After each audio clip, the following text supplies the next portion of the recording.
রূপসা ঝিলিকের দিকে তাকিয়ে চোখ কপালে তুলে বলল, আল্লাহ, তুই আসলেই গাধী রে। কাঁধের ব্লাউজ ছুড়ে গিয়ে কালো ফিতা দেখা যাচ্ছে। ছি। বলে নিজ হাতে বাড়িয়ে ঝিলিকের কাঁধের ব্লাউজ ঠিক করে দিল।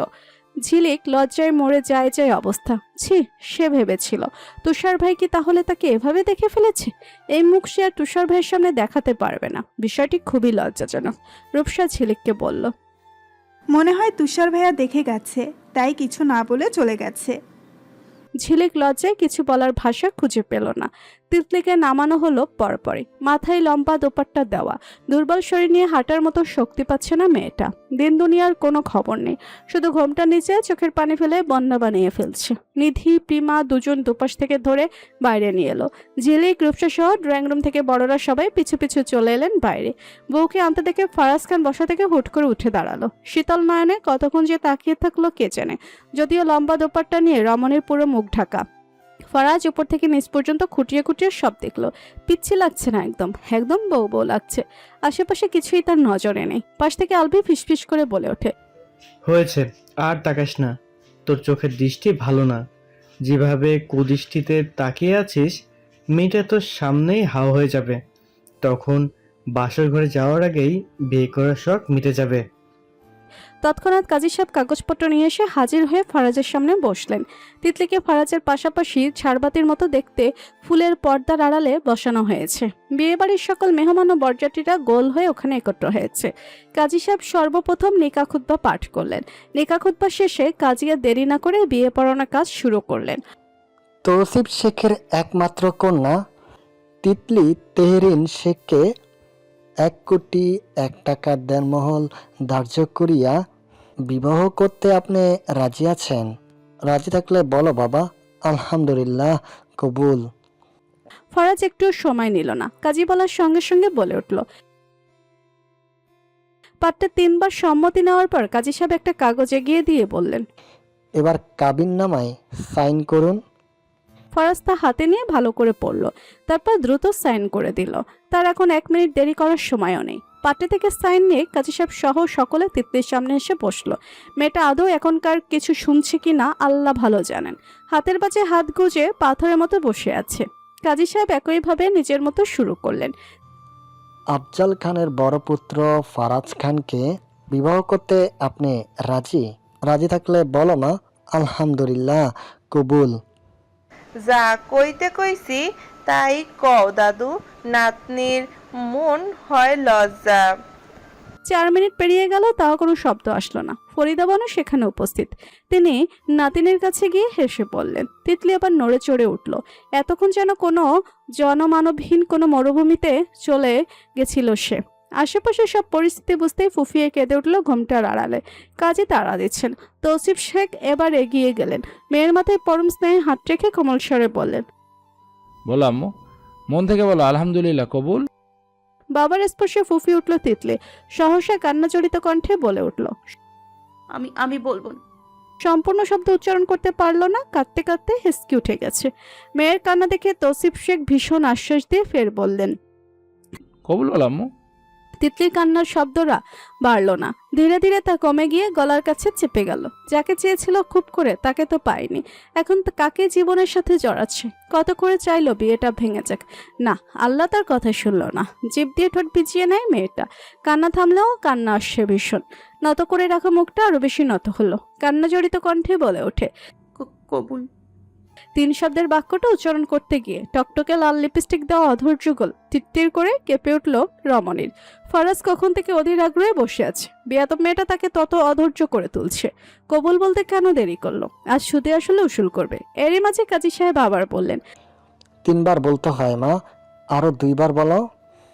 তিতলি আবার দেরি করলো না, সঙ্গে সঙ্গে বসে আসা কণ্ঠনালী ভেঙে বেরিয়ে আসলো। কবুল। চারদিকে আলহামদুলিল্লাহ শব্দে মুখরিত হয়। কাবিননামায় সাইন করতে দেওয়া হয় তিতলিকে। ঘোলাটে চোখে ঠিক পাত্রের নামটা স্পষ্টভাবে দেখলো কিনা কে জানে।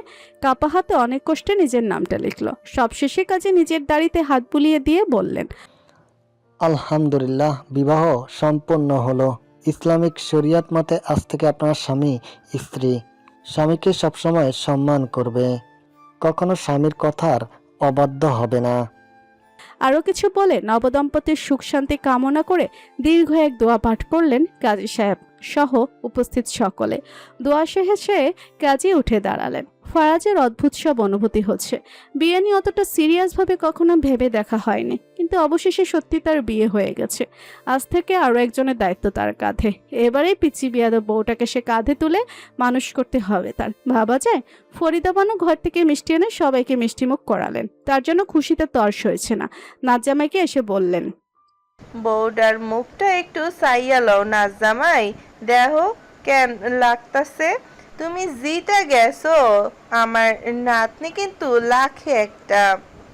ফারাজ ভাবে দেখার জন্য পুরো রাত পড়ে আছে। এতগুলো মানুষের সামনে দেখাদেখি করা তার ডিকশনারিতে নেই। কেমন যেন দেখায়। তার পার্সোনাল জিনিস সে পার্সোনালভাবেই দেখবে। 6টা বেজে গেছে। এবার বরযাত্রীদের বিদায়ের সময় গনিয়ে এলো। তিতলি এখন আর কাছে না। অভিমান করেছে সবার সাথে। কবুল বলার পর থেকে মেয়েটার হুঁশ নেই। তৌসিফ শেখ আর আলেয়া শেখ এসে মেয়ের হাত শক্ত করে ফারাজের হাতের মুঠোয় আমানত হিসেবে তুলে দিলেন। মা বাবা ভাই তুষার সহ সবার চোখে পানি। তৌসিফ শেখ ফারাজকে ভাঙা গলায় বললেন, আমার মেয়েটারে কখনো কষ্ট দিও না বাবা, অনেক আদরে বড় করেছি।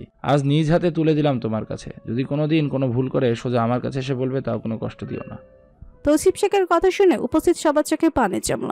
এমনকি ফারাজের মতো কঠিন হৃদয়ের মানবটারও বুকের ভেতরে কেঁপে উঠল। বাবারা বুঝি এমনই হয়, সন্তানদের জন্য কঠিন হৃদয় ভেঙে চোখে পানি নিয়ে আসেন। আলিয়া শেখ কান্নার জন্য কথাও বলতে পারছেন না। তুষার এগিয়ে এসে বোনের মাথায় হাত বুলিয়ে দিল। বড্ড আদরের বোন, অনেক ভালোবাসে। আজকে থেকে বোনকে চোখের সামনে দেখবে না, প্রতিদিনের মতো ভাইয়া ভাইয়া বলে ডাক দিবে না, আগের মতো এটা সেটা আবদার করবে না। ভাবলেই তুষারের বুকটা কেঁপে ওঠে। কিন্তু এত কিছুর মাঝেও তিতলির কোনো হুঁশ নেই। তবে অর্ধজ্ঞানে যেন ভাইয়ের স্পর্শ অনুভব করলো। মেয়েটা ফুফিয়ে কেঁদে উঠল। বাবা মা সবার উপর অভিমান করেছে, কারো কাঁধ ভর দিয়ে আছে, শুধু এইটুকু বুঝতে পারছে তার ভালো লাগছে, খুব ভালো লাগছে। মানুষটা তার খুব চেনা কেউ মনে হচ্ছে। গোমটা তুলে খুব দেখার ইচ্ছে হলো, কিন্তু পারল না। নিধি, প্রিমা, স্মৃতি, সিয়াম, তিতলির বন্ধু বান্ধবের চোখেও পানি। তিতলিকে ওরা বেস্ট ফ্রেন্ড কম, বোন জানে বেশি। কলেজের বেস্টুর বিয়ে হয়ে গেছে। আগের মতো কি আড্ডা দিতে পারবে? যদিও কলেজে একসাথে পড়ে, কিন্তু বিয়ে হয়ে গেলে মেয়েদের অনেক নিয়ম বের হয়। স্বামী যা বলে তাই করতে হয়। ফরিদা বানু নাতিনকে অনেক ভালোবাসেন। নাতিনের জন্য তিনি অনেক কাঁদলেন। ফারাজকে উপদেশ দিলেন, আমার নাতিনটারে দেইখা রাইখো না জামাই, কোনো ভুল করলে মারধর করো না। নাতিন আমার খুব আদরের। ফারাজ আসার পর থেকে বৃদ্ধ মহিলাটাকে দেখছে। মহিলাটা কিন্তু তার দাদি শাশুড়ি। বাহ, একদম দ্বিতীয় তিতলি। চেহারাতেও মিল আছে। একদম। মনে মনে আওড়ালো, আপনার বেয়াদব নাতিনকে ভালো বানাতে নিয়ে যাচ্ছি। আফজল খান তৌসিফ শেখকে আশ্বাস দিয়ে বললেন, আপনার মেয়ে আজ থেকে আমারও মেয়ে বেয়াই, কোনো চিন্তা করবেন না। আমার মেয়েকে আমি আপনার মতোই আদর করে রাখবো বেয়াই সাহেব। তারপর সবার থেকে বিদায় নিয়ে বরযাত্রী সহ সবাই গাড়ির দিকে রওনা হলো। নিয়ম অনুযায়ী তিতলির সাথে যাবে তুষার, সিয়াম, নিধি সহ তিতলির কাজেন হিমু। সবাই এক এক করে গাড়িতে উঠে গেল। ফারাজ ধীরে ধীরে হেঁটে আসছে, তাও বউকে কোলে নিচ্ছে না। তা দেখে আলভি পাশ থেকে আফসোস করে বলল, তোর বউ অজ্ঞান হয়ে গেছে, দে আমি কোলে নিই। ফারাজ খান আকাশ সম রাগ নিয়ে তাকায় আলভির দিকে। আলভির উপর রাগ আগে থেকে। যুবক প্রচন্ড রাগ নিয়ে হেসে বলল, আমার বউ কোলে নেওয়ার জন্য আমি একাই যথেষ্ট। তোকে যেন আমার বউয়ের আশেপাশে কখনো না দেখি। বলে ফারাজ এক মুহূর্ত দেরি না করে অর্ধজ্ঞানে থাকা স্ত্রীকে কোলে তুলে নিল। জ্ঞান না থাকা এখন তার জন্য ভালোই হয়েছে। দীর্ঘ 30 মিনিট পর অবশেষে খানবাড়ির মেইন গেটের সামনে একে একে 4টা গাড়ি থামলো। বাড়ির ছোট ছোট ছেলেমেয়েরা বউ আসছে বলে চিল্লাতে শুরু করলো। চারদিক হই হুল্লোড় ও আনন্দে মুখরিত হয়ে উঠল। সব গাড়ি গেটেই থেমে গেলেও ফারাজের গাড়িটা প্রায় ভেতরে ঢুকে গেল। গাড়ি থামার 5 মিনিট পার হয়ে গেলেও ফারাজ বউ নিয়ে গাড়ি থেকে নামছে না দেখে বাইরে ফিসফিস শুরু হলো। আলভি গাড়ির জানালায় টোকা দিয়ে ফিসফিস করে বলল, নাদান শিশুটার সাথে গাড়িতে বাসর করার চিন্তা করছিস নাকি? তাড়াতাড়ি বেরিয়ে আয়। ফারাজ এখনো স্ত্রীর মুখ দেখেনি। সুযোগ পেয়ে চাইছিল ঘোমটা তুলে একটু দেখবে বেয়াদব বউটাকে। দেখতে গিয়েও আবার দেখলো না। দেখার জন্য অনেক সময় পড়ে আছে। সবার ফিসফিস শুনে সোজা বউ নিয়ে গাড়ি থেকে নামলো। কোলে করেই নামলো। এই মুহূর্তে তার গম্ভীর মুখটা কেমন তীক্ষ্ণ হয়ে আছে। বিয়ে করেছে এটা তার মুখের দিকে তাকিয়ে বোঝা দেয়। ভাবখানা এমন যেন 1971 সালে যুদ্ধ সেরে অবশেষে জয়ী হয়ে এসেছে। বিধিবাম দুপা এগোতেই তিতলি কোলের ভেতরে নড়ে চড়ে উঠল। মনে হলো সে শূন্যে ভাসছে। পিটপিট করে আঁখি দুটো মেলল। মস্তিষ্ক জোরে প্রতিধ্বনিত হলো তার বিয়ে হয়ে গেছে। কথাটা মনে আসতেই সপ্তদশী হাউমাউ করে কাঁদতে ইচ্ছে করলো। কারো কোলে আছে এটা বুঝতেই নামার জন্য হাত পা ছোটাছুটি করলো। মেরুন রাঙা দোপাট্টার ভেতরে সব কেমন ঘোলাটে দেখাচ্ছে। মানুষটাকে দেখার জন্য খুব করে চাইলো, কিন্তু কান্না করার ফলে ঝাপসা চোখে ঠিকঠাক দেখতে পেল না। তবুও নামার জন্য আগন্তুকের শক্তপোক্ত হাতে শরীরের সবটুকু শক্তি দিয়ে চিমটি কাটলো। বিয়াদব বউকে কোলের মাঝে ব্যাঙের মতো লাফাতে দেখে ভারাস বিরক্তিতে কপাল কুঁচকে নিল। বিড়বিড় করে আওড়ালো, সুখে থাকতে যেহেতু ভূতে গেলায়, আজ সব ভূতের নখ গোড়া থেকে কেটে দিব। মাইন্ডেড। তিতলি পরপর আরো 3 বার একই কাজ করলো। ফারাজ কি এমন বেয়াদব মেয়েকে কোলে নিয়ে হাঁটবে? সদর দরজার সামনে সে ধপাস করে নামিয়ে দিল। আকস্মিক তাল সামলাতে না পেরে দুর্বল তিতলি পড়ে যাওয়ার মতো অবস্থা হলো। তবে নিজেকে সামলে নিয়ে নতমুখে দাঁড়ালো। নতুন বউয়ের আগমনের অপেক্ষায় ফারিন বেগম সহ ফরাজের খালা, মামি, চাচি, ফুফুরা, বিয়ে বাড়ি থেকে আগে আগে চলে আসা কাজিনদের বউরা সবাই সদরের দরজার সামনে একত্র হলো। কারো হাতে বরণডালা, আবার কারো হাতে ফুলে ভর্তি ঝুড়ি, আর কারো হাতে মিষ্টি। ঝিলিকের মা জিসা বেগম কাঁটা চামচে মিষ্টি নিয়ে নতুন বউয়ের মুখের সামনে ধরলেন। মিষ্টিটা খাও মা, শ্বশুর বাড়িতে ঢোকার আগে মিষ্টি মুখ করে ঢুকো, এটা খান বাড়ির নিয়ম। ফারাজ খান এসব নিয়ম কানুন দেখতে দেখতে বিরক্ত। ছোট থেকেই দেখে আসছে মিষ্টি খাওয়ালে নাকি নতুন বউরা মিষ্টি হয়ে যায়। এসবও বিশ্বাস করতে হবে? ভাবা যায় তার বিয়াদব বউ তিতাই থাকুক। ফারাজ বিরক্তির রেশ ধরে জিজ্ঞেস করলো, মিষ্টি খেলে মানুষ মিষ্টি হয়ে যায়, এসব থিওরি তোমাদের কে দিয়েছে ফুপুমণি? আমি এসব নিয়ম কানুন মানি না, সামনে থেকে সরো। ফারাজ কথাটা বলল সবার গিজগিজ আওয়াজের মাঝে নিজের কথাটা হাওয়ার মতো ভেসে গেল যেন। তার দুর্বল তিতলির কান পর্যন্ত পৌঁছালো না। ফারিন বেগম ছেলের দিকে তাকিয়েই বুঝলেন ছেলে বিরক্ত, তাই ধমক দিয়ে বললেন, তোর জন্য বাড়ির নিয়ম কানুন বন্ধ হবে না। তোর মন চাইলে তুই চলে যা, বৌমাকে আমরা বরণ করে ঘরে তুলবো। পেছন থেকে আলবি খোঁচা মেরে বলল, আমার বিয়ের সময় আমি সব নিয়মকানুন মানছি। মিষ্টি আমার বউ খাইছে, আমিও খাইছি, এখন তোকেও খেতে হবে। ফারাজ পেছনে ফিরে অগ্নিদৃষ্টিতে তাকালো আলভির দিকে।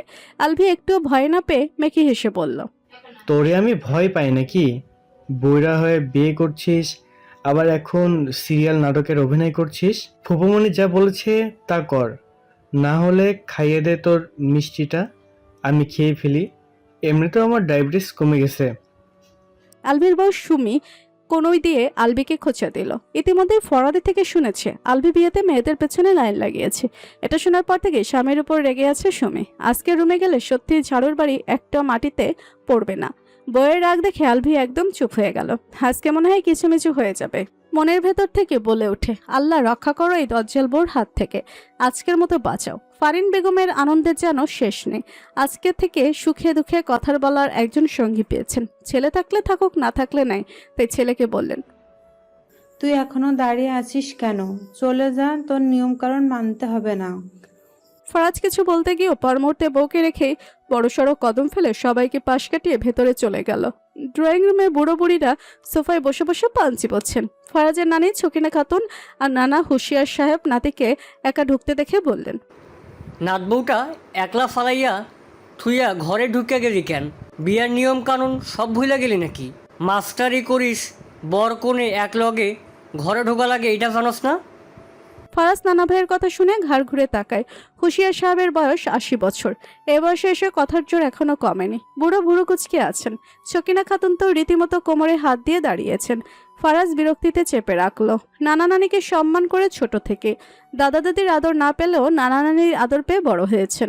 নানা নানির কথা ফেলতে পারেন না। এখন আবার তার নানা নানি কোন নাটক শুরু করবে কে জানে, তাই বলল, সবাই করে করে নিয়ে আসবে, তোমরা সেখানে গিয়ে যোগ দাও, আমাকে জোর করো না। ছকিনা খাতুন ধমকে ওঠেন, যোগ দিব মানে কি রে নাতি? বউ আনছিস আদর করে, এক লগে ঘরে আইবি না? তোর নানা তো আমারে এখনো কোলে লইয়া হাঁটে।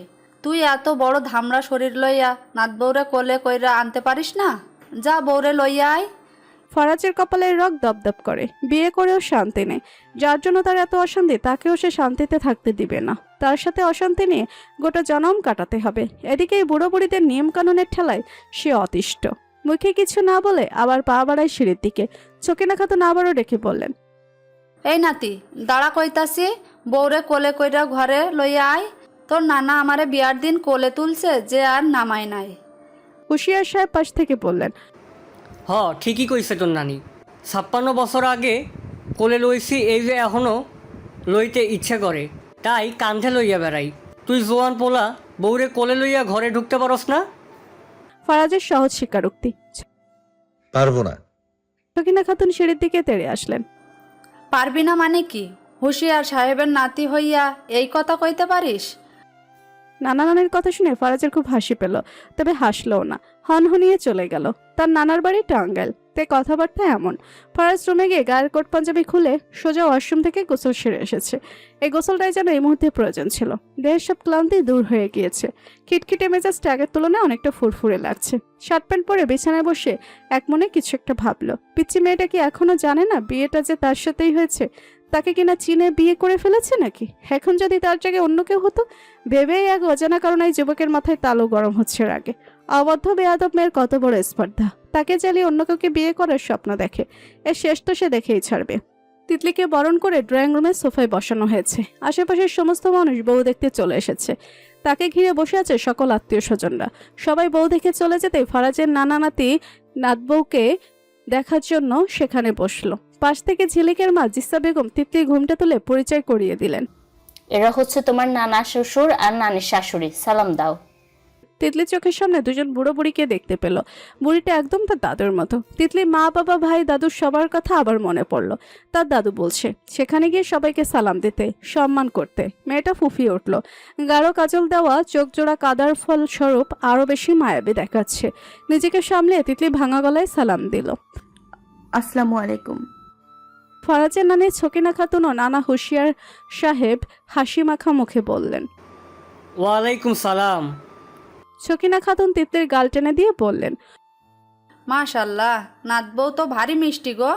আমার নাতির পছন্দ আছে, কইতে হইব। হুশিয়ার সাহেব বড় গলায় বললেন। দেখতে আইব না নাতিটা কার? হুশিয়ার সাহেবের নাতি। পাশে দাঁড়িয়েছিল ফারাজের খালা নাসিমা বেগম। কথাটা শুনে মুখ বাঁকালেন। তিনি চাইতেন মেয়ে নীলাকে ফারাজের সাথে বিয়ে দিতে, কিন্তু হলোটা কই? তার মেয়ে ফারাজকে ভাইয়ের চোখে দেখে, ভাইয়ের সাথে ওইসব কথা ভাবতেই পারে না। মেয়েকে নিয়ে আর পারেন না নাসিমা বেগম। দাঁড়িয়ে দাঁড়িয়ে তিতলির খোঁজ খুঁজতে শুরু করলেন, কিছুই খুঁজে পেলেন না। যথেষ্ট সুন্দরী, তবে একটু খাটো আছে। মুখ বেঁকিয়ে বললেন, বউ তো বেশি লম্বা না, আর একটু লম্বা হলে ভালো হতো না আম্মা? ছকিনা বেগম সেটা শুনে মেয়েকে বললেন, বেশি লম্বা হইবার দরকার নেই, নাতবউকে অনেক ভালো লাগছে। নাসিমা বেগম মুখ বেঁকিয়ে সেখান থেকে চলে গেলেন। ইতিমধ্যেই তুষার, সিয়াম, নিধি সহ তিতলির কাজিন হিমু ওদের প্রথমবারের মতো মেহমানদারি করা শেষ। হরেক রকমের নাস্তা পানি খেয়ে সকলে ক্লান্ত। তুষার সোফায় বসা বোনের দিকে এক পলক তাকালো। বুকের ভেতরে মোচড় দিয়ে উঠল। মনে হলো তার বোনকে জোর করে বিয়ে দিল। বোনের মতামত নেওয়ার দরকার ছিল একবার, কিন্তু এটাও ভাবছে ফারাজ ভাইয়ের কাছে আদরের বোনটা অনেক ভালো থাকবে, তাই অতটাও ভাবলো না। আফজাল খান এতক্ষণ রুমে ছিলেন। ছেলের বিয়ে থেকে এসে প্রেশার বেড়ে গেছে, হাঁটতে পারছেন না। এখন একটু ভালো লাগলে তুষারের পাশাপাশি বসলেন। চা খেতে খেতে কিছুক্ষণ গল্প করলেন। রাত বাড়তে থাকলো। ঘড়িতে রাত 12টা। সব আচার অনুষ্ঠান আর বাসর ঘর সাজানো শেষে তিতলিকে নিয়ে আসা হলো ফারাজের রুমে। বাসরঘর সাজিয়েছে আলভি, নিহাদ আর ফারাজের বন্ধু শাওন মিলে। সাদা বিছানার মধ্যভাগে গোলাপ দিয়ে লাভ বানিয়ে ভেতরে লিখেছে T+F। সাদা গোলাপ, লাল গোলাপ সহ বিভিন্ন সুগন্ধি জাতীয় ফুল দিয়ে পুরো রুমটাকে ফুলের দোকান বানিয়ে ফেলেছে। আলভি ইচ্ছে করে এমনটা করেছে। একজন মহিলা গ্লাসে ভর্তি দুধ এনে টেবিলে রেখে তিতলির উদ্দেশ্যে হাসি মাখা মুখে বললেন, টেবিলে দুধের গ্লাস রেখে গেলাম, ওগুলো তোমার স্বামী আসলে খেতে দিও। তিতলি অবুজের মতো উপর নিচ মাথা নাড়ল। ভদ্রমহিলা সেটা দেখে মুচকি হেসে বললেন, আর শোনো, স্বামী যা করতে চায় করতে দিও, কিছু বললে সুন্দর করে উত্তর দিও, মুখে মুখে তর্ক করবা না, তোমার স্বামী কিন্তু অনেক রাগী। এই রাত সম্পর্কে আরো কিছু কথা বুঝিয়ে দিয়ে ভদ্রমহিলা চলে গেলেন। তিতলি ঠিক চিনল না, কিন্তু মনে হলো কোথায় যেন দেখেছে। তার ওসব ভাবার সময় নেই। দাদুর কথাগুলো শুধু মনে আসছে। ভয়ে ক্রমান্বয়ে কেঁপে কেঁপে উঠছে শরীর। 5 দিন আগেও কি চিন্তা করছিল তার কারোর সাথে বিয়ে হয়ে যাবে। হাঁটুতে ভর দিয়ে বসে ফুফিয়ে কেঁদে উঠল। বাসর ঘরের বাহিরে দাঁড়িয়ে আছে খানবাড়ির সকল নমুনারা, শুধু ফারাজের আসার অপেক্ষায়। মোটা অঙ্কের টাকা হাতিয়ে নেবে আজ। আলবি, নিহাজ, শাওন, তাসফি সহ আরো কয়েকজন কাজিন মিলে দরজা আটকে দাঁড়িয়ে আছে। আজ টাকা না দিলে কিছুতেই বাসর ঘরে ঢুকতে দিবে না। দীর্ঘক্ষণ বাইরে থাকার পর অবশেষে ফারাজের মনে হলো এবার রুমে যাওয়া হোক। বেয়াদব বউটাকে একা একা রুমে কি করে দেখতে হবে না। কিন্তু রুমের সামনে আসতেই দরজার সামনে এভাবে সবাইকে লাইন ধরে দাঁড়িয়ে থাকতে দেখে ভুরু কুচকে বলল, এভাবে লাইন ধরে সবাই দরজার সামনে দাঁড়িয়ে আছিস কেন? সবাই ফারাজের কথা শুনে মুখ চেপে হাসতে লাগলো। আলভি হাসি থামিয়ে বলল, ঢুকতে দিব না, আগে টাকা দে। ফারাজ রাগ দেখিয়ে বলল, টাকা দিব মানে? বাসর ঘর কি এমনি এমনি সাজাইছি? টাকার বিনিময়ে বাসর ঘর পাবি। আমি তোদের বাসর ঘর সাজাতে বলেছিলাম? রুমটা নষ্ট করে দিয়েছিস, দেখি সর। আলভি, নিহাত, শাওন একসাথে বলে উঠল, বলছি তো আগে 80,000 টাকা দে, না হলে বাইরে দাঁড়িয়ে দাঁড়িয়ে বাসরাত কাটানোর স্বপ্ন দেখ, তোর বউ ভিতরেই থাকবে। ফারাজ চোখ ছোট করে তাকালো, বিরক্তি সুরে আওড়ায়, বউ আমার, রুম আমার, বাসর ঘরও আমার, তোদের কেন টাকা দিব? সবাই একসাথে বলে উঠল, কথা না বাড়িয়ে টাকা বের কর। টাকা দিলে তোরই লাভ, বউয়ের কাছে যেতে পারবি। ফারাজ বিরক্ত ভঙ্গিতে দাঁতে দাঁত চেপে প্যান্টের পকেটে হাত দেয়। এটা দেখে আলভি ব্যঙ্গ করে বলে, ওরে ভাবের কাছে যাওয়ার কি তারা? টাকা দিতে বলছি আর পকেটে হাত দিলি বাহ বাহ। তবে শোন, একটু আস্তে করিস বুঝিস তো, নাদান শিশু। ফারাজ কিছু না বলে একটা কাগজে মোড়ানো প্যাকেট বের করে আলভির হাতে দিয়ে বলল, নে, এখানে 1 লাখ টাকা আছে, সবাই ভাগ করে আরগুলো আমাকে ফিরিয়ে দিস। টাকা ভেবে সবাই ফারাজকে জায়গা করে দিল। ফারাজ ভেতরে ঢুকে সঙ্গে সঙ্গে দরজার ছিটকানি লাগিয়ে দিয়ে পুরো রুমে একবার চোখ বুলালো। ওদিকে বাহির থেকে ওরা সবাই দরজা ধাক্কাতে ধাক্কাতে বলল, দরজা খোল বলছি, না হলে আজ তোকে বাসর করতেই দিব না। প্যাকেটের ভিতরে সাদা কাগজ ঢুকিয়ে দিয়ে বলতেছিস 1 লক্ষ টাকা আছে। নিহাদ ও শান বলল, ফারাজ ভাই অনেক চালাক, মনে হয় আগে থেকে জানতো আমাদের প্ল্যানটা, তাই কাগজের প্যাকেট বানিয়ে ভেতরে কাগজ ঢুকিয়ে আনছে। আলভিও হেরে যাবে না। ফারাজের থেকে কিভাবে টাকা হাতিয়ে নিতে হয় সেটা সেও দেখে নেবে। আরো কিছুক্ষণ দরজায় ধাক্কাধাক্কি করে সবাই চলে যায়। এদিকে ফারাজ রুমে ঢুকে বউকে না দেখে কপাল কুচকে এদিক ওদিক তাকায়। এই বিয়াদব বউ আবার কোথায় গেল? ওয়াশরুমের দিকে দরজা বাহির থেকে বন্ধ। দরজা দিয়ে সে এখন ঢুকলো, তাহলে গেল কই? সহসা চোখ পড়ে খাটের নিচে বেরিয়েছে 1 হাত লম্বা শাড়ির আঁচল। যুবক ভুরু কুচকে নেয় কৌতুকে। গম্ভীর সুদর্শন মুখখানা আচমকা শ্লেষাত্মক ভাবভঙ্গি ধরে রেখে বিড়বিড় করে আওড়ালো, বুদ্ধিমতো বউ আমার, লুকোচুরি যেহেতু খেলছেন, লুকোনোর সময় নিজের সাথে শাড়ির আঁচলটাও নিয়ে গেলে ধরা পড়ার কোনো চান্স থাকতো না। এত বড় খাট থাকতে খাটের নিচে গিয়ে লুকিয়ে আছে। বউকে আসলে নোবেল দেওয়ার দরকার। তিতলি ভয়ে জড়সড় হয়ে গেল, দম বন্ধ লাগছে সব। শাড়ির আঁচল বাহিরে আছে এই খেয়ালটা তার মাথায় নেই। মাথার চুল খুলে গিয়ে বিক্ষিপ্ত আকারে আছড়ে পড়েছে চোখে মুখে। গরম লাগছে, তার উপর শাড়ি পরা। এতটুকু নিচে জায়গাতে আর 1 মুহূর্ত থাকলে সে মরে যাবে। কাটের নিচ থেকে লোকটাকে দেখতে চাচ্ছে, কিন্তু শুধু হাঁটু থেকে পা পর্যন্ত দেখতে পাচ্ছে। পুরুষালী লোমশ যুক্ত ফর্সা পা দেখে কোনো সুদর্শন পুরুষই মনে হলো। পা ফর্সা হলে কি হবে, মুখ তো বুড়ো। আচমকা ফারাজ নিচু হয়ে আঁচল নিয়ে হাতের মুঠোয় পেঁচাতে শুরু করলো। তিতলি বুঝতে পেরে ভেতর থেকে টানতে থাকলো। কেঁদে দিবে এমন ভাব নিয়ে খাটের নিচ থেকে ফুফিয়ে পড়ল, আমি আপনাকে স্বামী হিসেবে মানি না, আমি ডিভোর্স চাই। ফারাজের হাত থেমে যায় কথাটা শুনে। ফুরফুরে মেজাজ নিয়ে বাসর ঘরে ঢুকেছে। এ কথাটা শুনে যুবক রাগে ফেটে পড়ে। বেয়াদব বউটার এখন কি করতে মন চায়?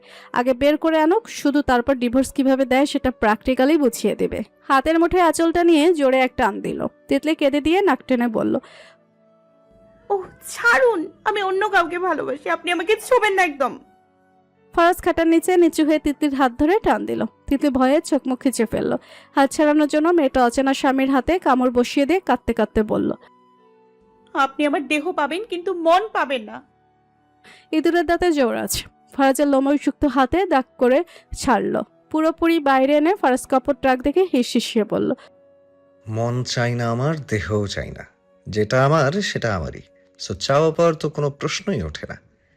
সহসা চেনা কণ্ঠস্বর শুনে সপ্তদেশী চমকালো, ভরকালো, বিস্ময়, হতবিহব্বল, বাকরুদ্ধ, হকচকিত, স্তব্ধ হয়ে গেল। হিংস্র রমণী তড়িৎ গতিতে চোখ তুলে তাকালো। আপনা আপনি তীর করে কাঁপতে থাকা অধৈর্য যুগল ফাঁক হয়ে অস্পষ্ট গলায় শুধালো। সম্পূর্ণ শব্দ উচ্চারণ করতে পারল না। স্বপ্ন দেখছে সে? এটা স্বপ্ন? এখনই মিলিয়ে যাবে। আকস্মিক কোমরে কারো শক্ত আঙুলের ছোঁয়ায় তিতলির কোমরের নরম চামড়ায় এক অদ্ভুত শিরশিরানি অনুভূতি জাগিয়ে তোলে। শিষ্যারিনটা কেমন অসহ্য বেদনা দিল, তাকে সহ্য করলো না তার ছোট্ট শরীর। হুট করে উঠে দাঁড়িয়ে মুখোপায়াবে অবিশ্বাস নিয়ে মেয়েটা বলে উঠল, আপনি আমার বাসর ঘরে কি করছেন? আমার স্বামী কোথায়? কি করছেন তার সাথে? ফারাজ শক্ত মেজাজে বলল। বিয়ে করেছি, বাসর ঘরে থাকবো না তো কি মহাকাশে থাকবো বেয়াদব? তিতলি বিশ্বাস করে না কথা, একদম বিশ্বাস করে না। তার তো অন্য কারোর সাথে বিয়ে হয়েছে, এই লোক মিথ্যা বলছে। বউ ডিভোর্স দিয়ে দিছে, তাই তাকে ভাগানোর চিন্তা করছে না তো? গলা ছেড়ে দিয়ে বলল, আমার স্বামীর সাথে কি করেছেন আপনি? আমি আমি আপনাকে ছাড়বো না। ফারাজ তিতলির মুখ চেপে ধরে। বেয়াদব বউ চিল্লিয়ে বাড়ির সব মানুষ নিয়ে আসবে। মুখ চেপে ধরে ফিস ফিস করে বলল, চুপ, একদম চুপ। না, চুপ হব না, আমি চিল্লাবো।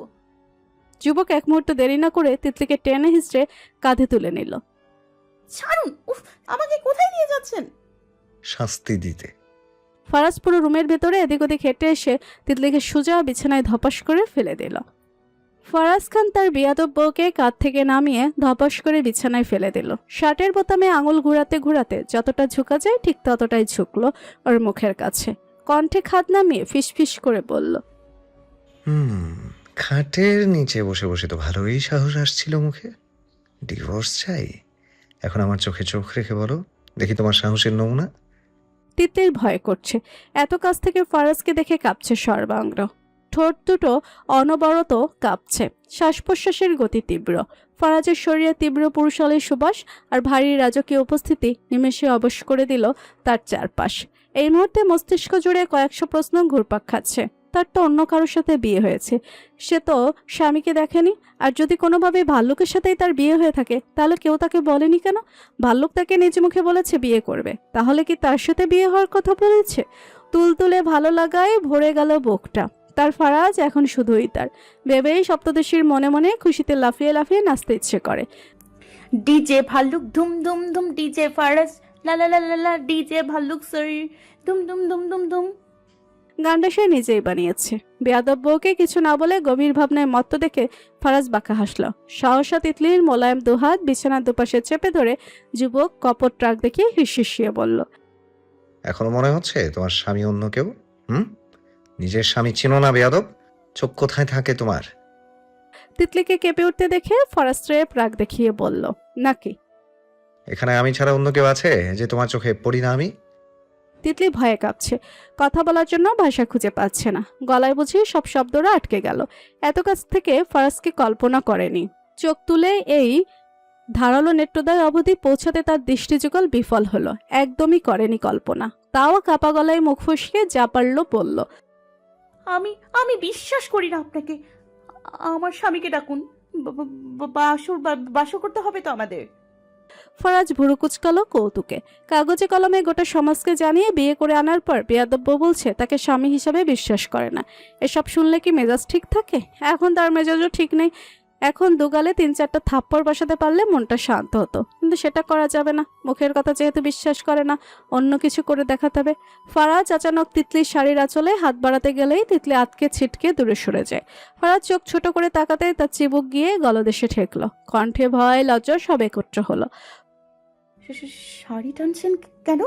সহসা ধারালো দাঁতের রুষ্ট স্পর্শে গম্ভীর সুদর্শন মুখখানায় আচমকা শ্লেষাত্মক ভাবভঙ্গি ধরে রেখে মুখ নামালো মেয়েটার কানের কাছে।